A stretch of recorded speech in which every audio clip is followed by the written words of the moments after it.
A lucid dream is a dream where you know that you're dreaming as the dream is happening. So it's not just a very vivid dream. It's specifically a dream where you're sound asleep, but within the dream you've gone, aha, I'm dreaming. And how does that affect your conscious life when you're awake if you can be more aware while you're asleep? You gain conscious access to the unconscious mind through lucid dreaming. So this is a bit like hypnotherapy. Anything you can treat with hypnotherapy, you can also treat through lucid dreaming.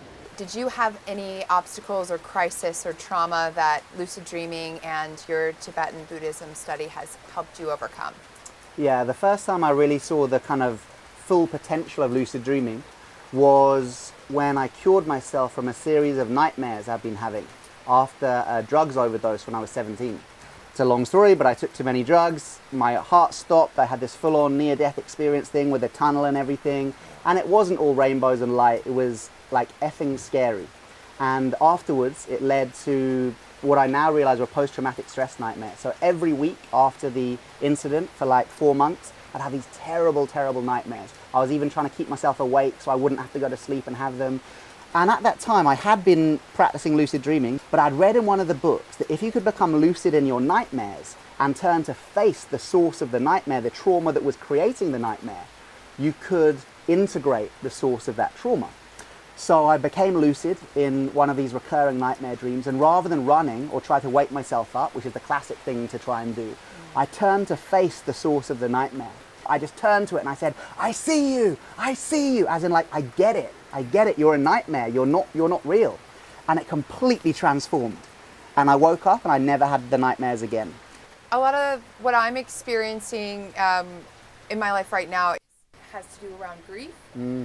What would you recommend for someone that's dealing with a lot of grief or fear on where to start to really deal with that and face that? I mean, a little bit of advice that I'd give from a Buddhist point of view is that it said if you want to save someone from drowning, a prerequisite for you to save them is the ability to swim.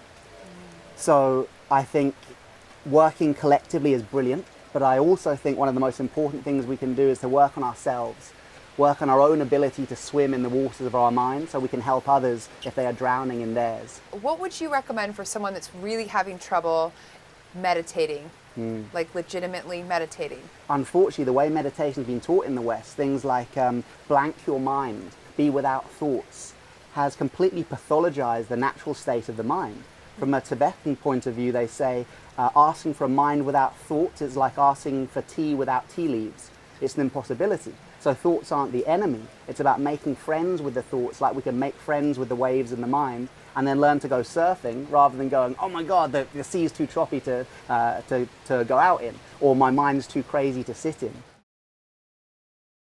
To learn from Charlie that you can actually harness your power and be lucid in a dream, and then use that and have it overlap into your conscious awareness and have that change your awaking state, it just brought it full circle for me.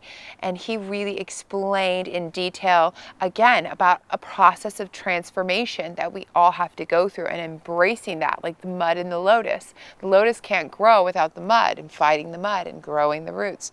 If everything was easy, then what fun would that be? If the sun shined every day, we wouldn't appreciate it as much.